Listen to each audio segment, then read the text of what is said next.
Hello everyone. This side Dr. Amit Kumar Sharma. I welcome you all at Wi-Fi Study CSIN channel. Dear all, आज हम discuss करने जा रहे हैं कुछ इम्पोर्टेंट क्वेश्चंस को और ये इस तरीके से इम्पोर्टेंट क्वेश्चंस मैं आपके लिए लेके आता हूँ।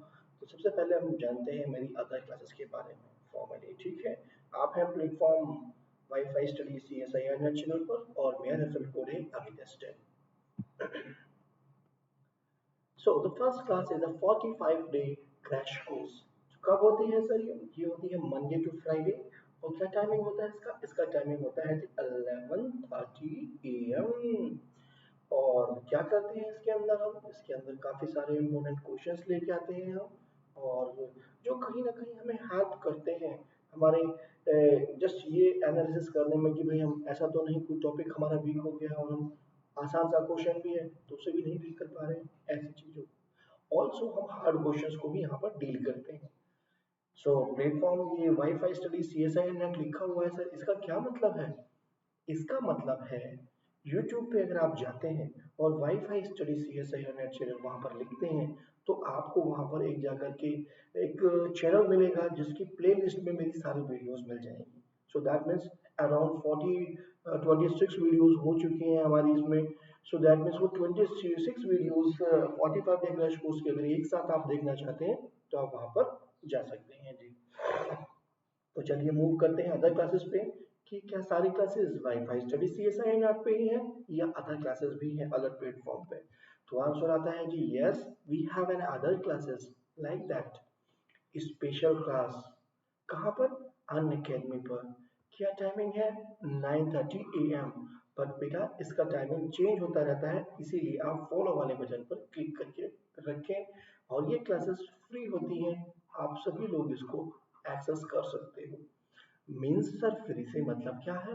फ्री से मतलब सिर्फ ये है कि आपको आवश्यकता है अन अकेडमी लर्निंग ऐप को इंस्टॉल करने की और अपना अकाउंट क्रिएट करने की। जैसे ही आपने अपना अकाउंट क्रिएट किया उसमें आप स्पेशल क्लासेस की कैटेगरी में जाके सभी एजुकेटर्स के क्लासेस को एक्सेस कर सकते हो। Another one is a plus class. भाई प्लस क्लास ऑलरेडी चल रही है, इसमें हमने लीनियर अलजेब्रा का कोर्स चलाया हुआ है, complete course on the linear algebra. इसका टाइमिंग 11 AM रहता है जी। सो एवरी डे ये भी हो रही है, इस समय चली हुई है। कोई भी व्यक्ति जो प्लस सब्सक्रिप्शन लेना चाहता है जल्दी से ले सकता है। क्या तरीका है प्लस सब्सक्रिप्शन लेने का, मैं अभी आपको बता देता हूँ जी। So how to take a subscription. सबसे पहले Unacademy learning app. Unacademy learning app को अपने मोबाइल के प्ले स्टोर से आप इंस्टॉल कीजिए। जाइएगा नेट एग्जाम कैटेगरी पे, क्लिक कीजिएगा CSIR UGC नेट बटन पर and then click on the get subscription button. You will reach to this page जिस पे दिया होगा 1 मंथ, 3 मंथ, 6 मंथ, 12 मंथ और 24 मंथ के सब्सक्रिप्शन के बारे में, राइट। सो अगर आप 12 मंथ का सब्सक्रिप्शन लेते हैं तो what you have to do, just आपको रेफरल कोड यूज करना है जी। क्या है रेफरल कोड? Amit S10। आपने इस रेफरल कोड को यूज किया, so the amount 11,550 rupees have been reduced to the 10,395 rupees। so that is a good thing। okay, so proceed to pay कीजिएगा, minus से जस्ट गाइडलाइन को follow करते हुए आपको सब्सक्रिप्शन मिल जाएगा जी। So this is the some slides जिसपे मैंने दिया गया है कि भाई कैसे आप CSI नोट्स को मैनेज करें और mathematically strategy and exam pattern के बारे में और बुक लिस्ट के बारे में। तो चलिए स्टार्ट करते हैं क्वेश्चन से कि क्या हमारे पास पहला क्वेश्चन है। Let fz be entire function then e to the power fz is। मतलब समझना बेटा, ये इंपॉर्टेंट थिंग इसलिए है, क्यों? इसने क्या कहा? सबसे पहले आपको इंफॉर्मेशन ये है, जो मेरा फंक्शन fz है दैट इज एनालिटिक। अगर ये एनालिटिक फंक्शन है, आप तो जानते हो e की पावर z, e की पावर कुछ भी मैं लिखता हूं तो वो फंक्शन मेरा एनालिटिक होता है। फॉर एग्जांपल ये क्या हो मेरे पास, e की power fz is nothing which is equal to e की पावर कैसा कैसा हो सकता है, z स्क्वायर हो सकता है, e की पावर sin z हो सकता है, केवल e की पावर कांस्टेंट फंक्शन भी हो सकता है. So that means such type of the functions even though e की पावर z भी हो सकता है. Anyhow these are my F. Okay. So क्या पता लगा हमें इससे सिंपली हमें एक ही बात पता लगती है. आप e के ऊपर कुछ भी रख दीजिए, अगर वो फंक्शन एनालिटिक है आपके पास एफ जेड, तो डेफिनेटली वो टर्म जो होगा वो भी एंटायर फंक्शन ही होगा आपके पास. एनालिटिक नहीं, एंटायर दिया हुआ है, बल्कि एनालिटिक है, राइट. एंटायर है, एनालिटिक है, एनालिटिक से ही हो जाएगा. और अगर इसने एंटायर दे दिया तो बेटा 100% वो एंटायर ही होगा. इवन दो, इसको छोड़िए, आपको अगर ऐसा दिया हुआ था कि let function F Z be entire function, then आपको यहाँ पर कि साइन ऑफ एफ जेड बताइए क्या होगा. So the answer will remain the same. Still the function will be the entire function. Okay. क्योंकि इस फंक्शन को कोई फर्क नहीं पड़ा, this is an entire function, और ये आप लेके चले हो ऑलरेडी. ठीक है ना, दैट्स द रीजन. चलिए मूव करते हैं नेक्स्ट क्वेश्चन पे. नेक्स्ट क्वेश्चन हमें दिया गया है, which of the following polynomial are irreducible in Z X. So सबसे पहले तो हमको क्राइटेरिया से देखते हैं. हमने फर्स्ट पे दिया क्या, अगर हम आइंस्टीन क्राइटेरिया का यूज करते हैं इसके लिए, what happen, we are using the Einstein criteria. So क्या हेल्प मिली हमें, पी की वैल्यू कितनी है 5. सो 5 ने क्या किया भाई, सब कोफिशिएंट को हाईएस्ट जो डिग्री का, हाईएस्ट डिग्री का जो पॉलिनोमियल का कोफिशिएंट जो है आपके पास, जो हमारे पास टोटल पॉलिनोमियल था उसमें हाईएस्ट डिग्री और टर्म का जो कोफिशिएंट था, देखा क्या 1, इसको तो ये डिवाइड नहीं करता है लेकिन रेस्ट को ये डिवाइड कर रहा है. और इसका स्क्वायर, टी स्क्वायर, नहीं डिवाइड कर रहा है किसको, कांस्टेंट टर्म को. कांस्टेंट टर्म का क्या है, इसका मतलब by the Einstein criteria this polynomial is irreducible. This is irreducible. तो भाई चलिए, ये बात हमें पहले का पता लग गया. कम टू द B1. सर इस पे तो हम कोई भी, हमारे पास ऐसा नहीं है कहीं कि हम ऐसा कुछ डायरेक्टली टेस्ट लगा सकें. आइंस्टीन क्राइटेरिया यहाँ, तो हम क्या करें इसके लिए, और हमें सारे के सारे जेडेक्स पे पूछे गए हैं. Then what we can do, so let us think another way. क्या सोच सकते हैं जी हम, क्यों ना, देखो हमें इसमें प्राइम दिखाई दे रहा है 2, so why not we have to we use the mod to test. So जैसे ही मैं लगाने चलता हूँ, बिकॉज एफ एक्स की वैल्यू क्या दी गई है, F X is equal to X cube minus 2x plus 1, right. तो एफ टू एक्स क्या होगा, मोड टू टेस्ट का सबसे बड़ा एडवांटेज क्या है कि ये डिग्री को रिड्यूस नहीं करना चाहिए, नहीं करता है. सो दैट मीन्स ये आ गया जी आपके पास. इसकी वैल्यू क्या हो गई जी 0, और नाउ देन इसकी वैल्यू क्या हो गई जी 1. अब आपको इसको देखना होगा कि क्या ये इरेड्यूसिबल है ओवर Z2. सो 0 पुट किया तो 1 आया जी, और 1 पुट किया तो 1 plus 1 is equal to 2. So that means क्या आ गया जी 0, दैट इज नॉट इरेड्यूसिबल. ये तो रिड्यूस हो गया है जिसके ऊपर, राइट. सो रिड्यूस होने पर हम क्या कहेंगे इसको, रिड्यूस होने पर आपके पास क्या आ गया है बेटा, ये पॉलिनोमियल तो रिड्यूस हो गया है जी, और Z2 के ऊपर रिड्यूस हो गया है. So that means that is not a reducible polynomial over this one. However now then come to the another one, कि क्या हुआ आपके पास, सी पार्ट की तरफ अप्रोच करते हैं. इसमें क्या दिया हुआ है हमें, पॉलिनोमियल x की power 4 plus x square plus 1, right. So क्या कुछ इसमें हम रीअरेंजमेंट करके इसको देख सकते हैं, कैसे सर, कैसा रीअरेंजमेंट. सो अगर मैं आपसे कहूँ कि भाई ये जो है हमारे पास x की power 4 x square plus x square कर दिया जाए और माइनस एक्स स्क्वायर कर दिया जाए और प्लस 1 किया जाए, यानी कि एक एक्स स्क्वायर को मैंने ऐड कर दिया और दूसरे को सब्ट्रैक्ट कर दिया, then what happen, this will become X square, X की power 4 2x square plus 1 minus X square. What happen, ये तो होल स्क्वायर बन गया जी किसका, एक्स स्क्वायर प्लस 1 का whole square. Okay. And then minus X square, क्या value बन गई हमारे पास, X square plus 1 minus X, और इंटू में कैसे फैक्टर हुए, X square plus 1 and plus X, यानी कि आप इसके दो फैक्टर लेके आ गए हो जी. दिस इज ऑल्सो रिड्यूसिबल, इसको भी कुछ नहीं कहोगे. Come to the last one. Sir ना तो इसमें प्राइम है ना ही कुछ और है, तो इसमें क्या करें हम, ऐसे केस में आपको शिफ्टिंग का यूज करना चाहिए. दैट मीन्स आपके पास क्या करना होगा, आपके पास एफ एक्स गिवन है, आपको एफ x प्लस माइनस की निकालना, फाइंड आउट करना होता है। एफ एक्स की वैल्यू क्या गिवन है already, x cube plus X plus one, right. हाँ, इन जनरल कि हम कुछ भी ले सकते हैं, लेकिन जनरली हम क्या करते हैं, इसकी कोफिशिएंट को देखते हैं बेटे, जो हमारे पास लास्ट कोफिशिएंट है। Think about that. सो हमने देखा वन है, इसके डिवाइसेस कौन कौन से हैं, वन भी डिवाइड करता है, माइनस वन भी डिवाइड करता है। इन जनरल हम इसको लेते हैं। सो मैंने एफ एक्स प्लस वन ले लिया जी। Then what happen, this will become x plus 1 का cube plus x plus 1 और plus 1. This is the value. Now just solve it कि क्या आने वाली है आपके पास वैल्यू। सो आप देख सकते हैं x plus 1 आया यहाँ से, then x square plus 2x plus 1 और यहाँ से क्या मिला जी, x plus 2. This is the value. Now multiply this one, that is a x cube plus 2x square plus x, okay, and now then plus x cube plus 2x square plus x square plus 2x plus 1 and now then plus X plus one. भाई अब देखिए जो terms हमारे पास क्या बचे, x cube बचा सबसे पहले तो, now then two X square ये रहा, एक एक ये रहा, then plus three X square, now then one two three, आपके पास क्या बचा जी, थ्री एक्स बचा, नहीं फोर एक्स बचा जी, फोर एक्स, एक ये भी है फोर एक्स और प्लस का थ्री। अब सर हम क्या क्राइटेरिया लगा सकते हैं, भाई हमने देखा कि हम इसके अंदर कोई टेस्ट लगा सकते हैं, तो टेस्ट लगाने के बाद हमने देखा कि भाई अगर हमने थ्री ले लिया प्राइम तो यानी एस्टीन क्राइटेरिया नहीं लगा सकते, लेकिन हमारे पास मोड टू टेस्ट तो हम लगा ही सकते हैं। तो सेकंड टेस्ट पे चल रहे हैं हम, मोड टू टेस्ट पे। एफ एक्स वैल्यू ये है हमारे पास, एफ टू एक्स एक और टेस्ट हमने ऑपरेट कर दिया, जिसने डिग्री तो रिड्यूस नहीं की इसकी, और हमने थ्री से डिवाइड किया, तो व्हाट हैपन, क्योंकि बेटा ये साइक्लोटॉमिक भी फंक्शन नहीं था हमारे पास, अगर ये साइक्लोटॉमिक भी होता तब भी वहीं से बोल सकते थे।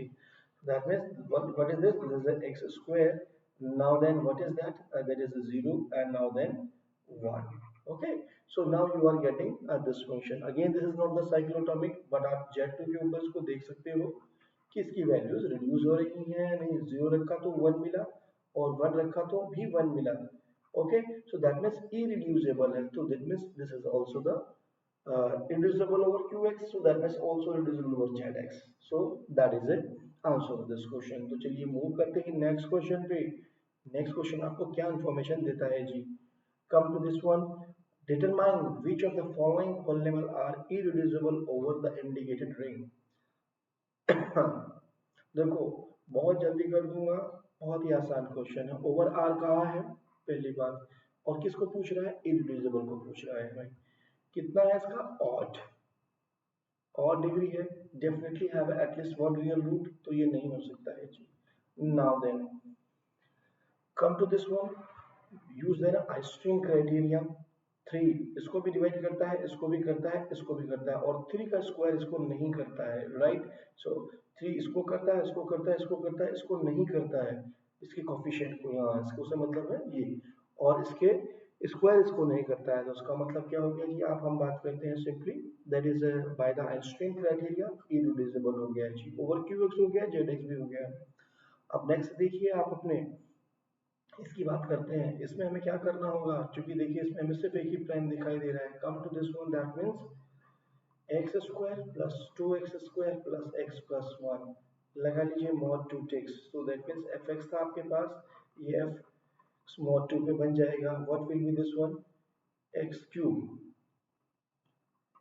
Cube plus X plus one, when you will put two here, Z2 से एंट्री ले लीजिए अपनी, 0 और 1 को पुट करके देखिए, 0 रखने पर 0 प्लस 1 एंड 1 रखने पास भी 1 plus 1 is equal to 3 is equal to 1 due to the modulo two test.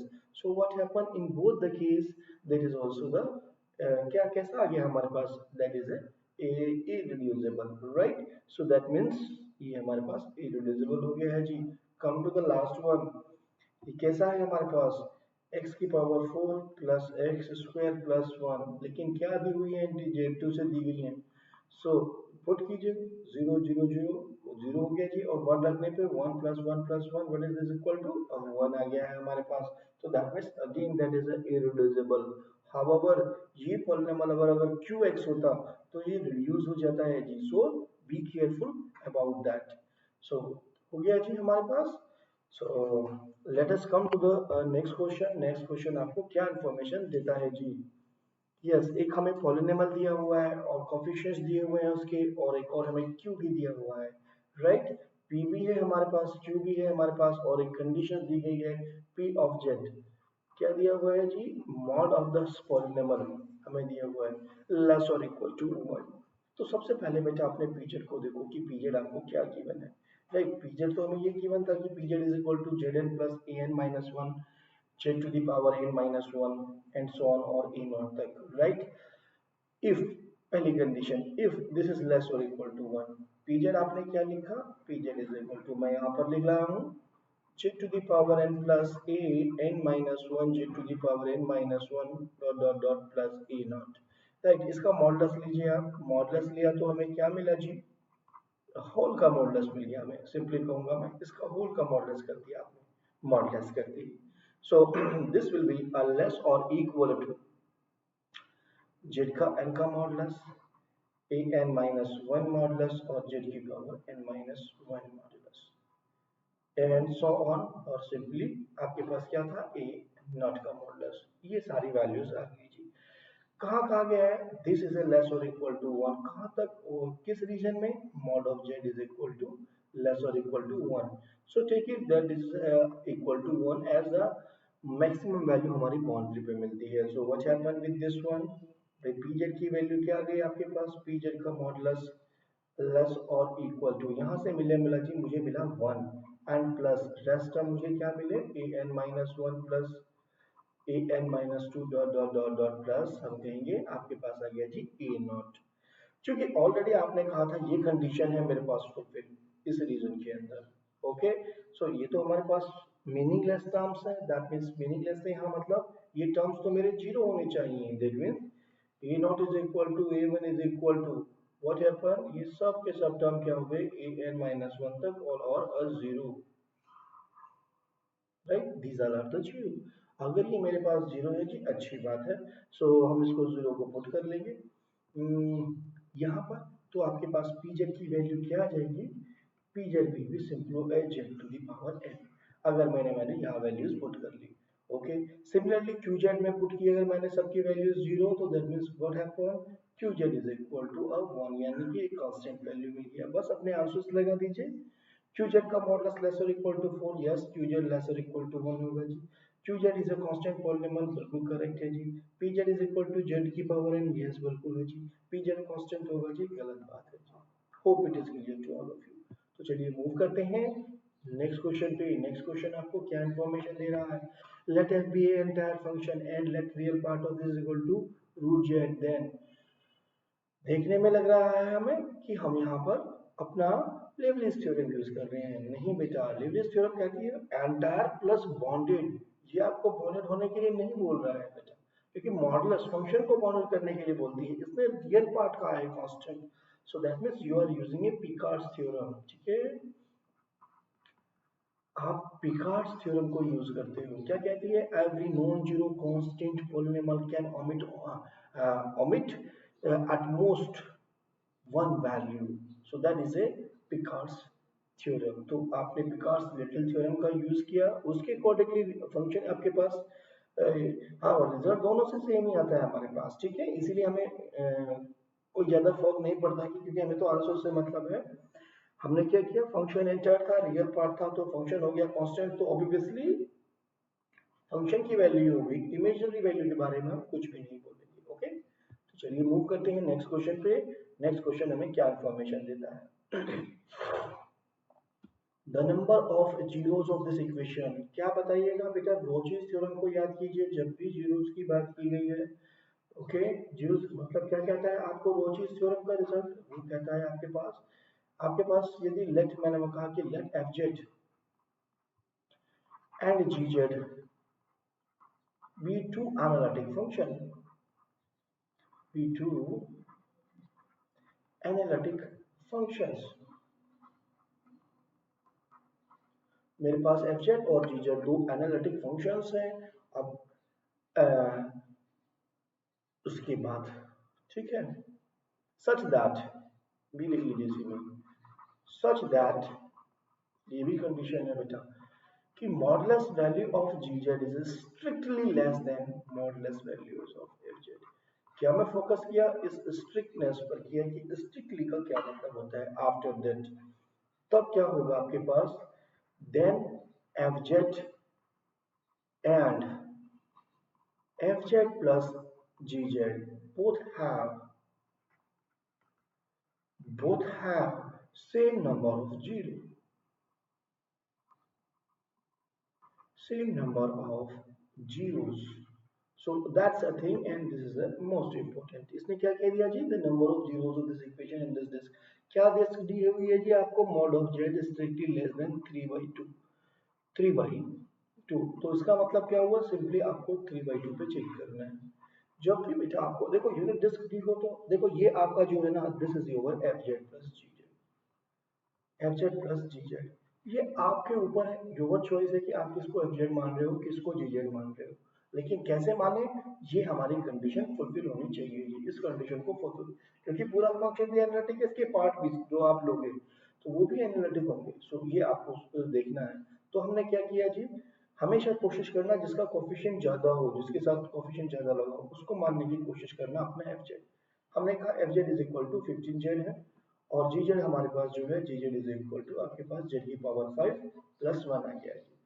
अगर हम मॉडुलस फाइंड आउट करने की कोशिश करते हैं, एफ का मॉडुलस हमने निकाला, so what is this, this is a 15 into mod of z.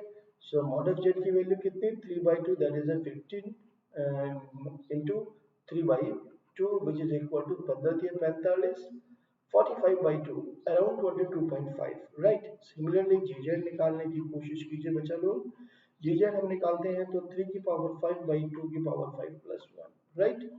So now then you can just find out the ऊपर कितनी भाई आ गई वैल्यू आपके पास, 2 3 6 3 3 9, नहीं 3 3 3 9 3 27 3 81 एंड देन 243, एंड देन कितना आ गया, 2 4 8 16 32 प्लस 1, 3 चौका 12 3 अट्ठे 24, मैं कह सकता हूँ कि 8 पॉइंट समथिंग, सो 8 और 9 के कहीं बीच में आ गई, राइट वैल्यू जो हमारे पास आंसर आ गया इसका।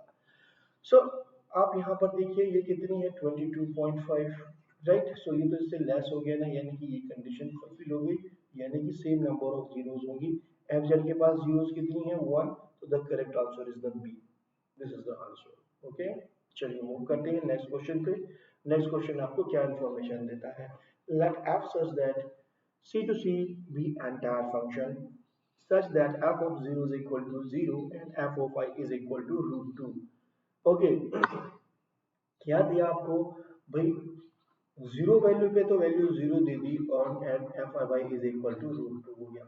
अब फंक्शन एंटायर था तो दोनों सिचुएशन थी, वो बाउंडेड भी हो सकता था यानी कि कांस्टेंट भी हो सकता था, और अनबाउंडेड में हमारे पास जेड ई की पावर जेड ऐसा कुछ भी फंक्शन साइज हो सकता था।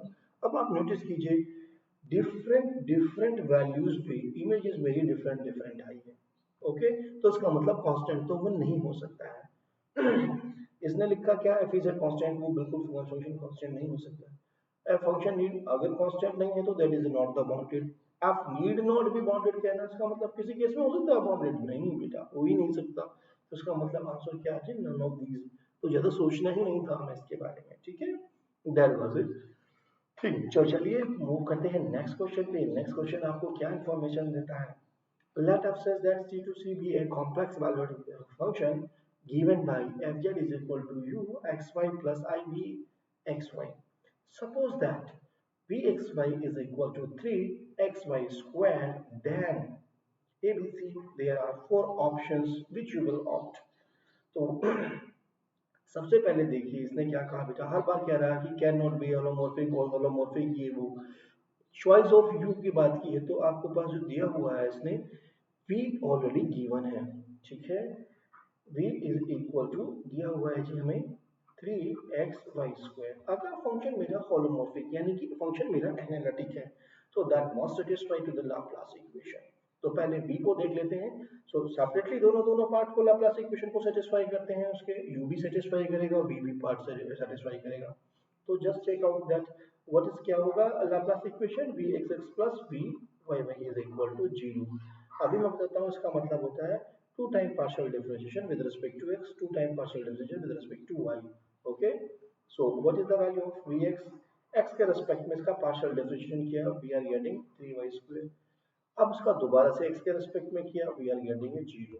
ओके, तो x की वैल्यू क्या आ गई थी, जीरो। सिमिलरली y की तरफ अप्रोच करिए, vy की वैल्यू क्या आ गई जी, 6xy, और vy क्या आ गया जी हमारे पास 6x।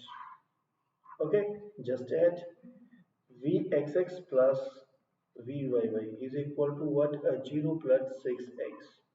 क्या वैल्यू आ गई जी, 0 plus 6s, which is not equal to zero. हमें क्या चाहिए था, जीरो चाहिए था। इसका मतलब कोई भी चॉइस ढूंढ लीजिए, अब आपको नहीं मिलने वाला है आपका। तो अगर फंक्शन आपने चॉइस ढूंढ भी ली तो आपके पास तो भी आपका लाप्लास इक्वेशन को सेटिस्फाई नहीं कर रहा। तो जब फंक्शन एनालिटिक बनेगा तो उसका आपका यही रहने वाला है ना। तो दैट मींस कोई भी चॉइस लीजिए, f cannot be holomorphic for any choice of u is the correct option। ये नहीं होगा holomorphic, इज इट ओके?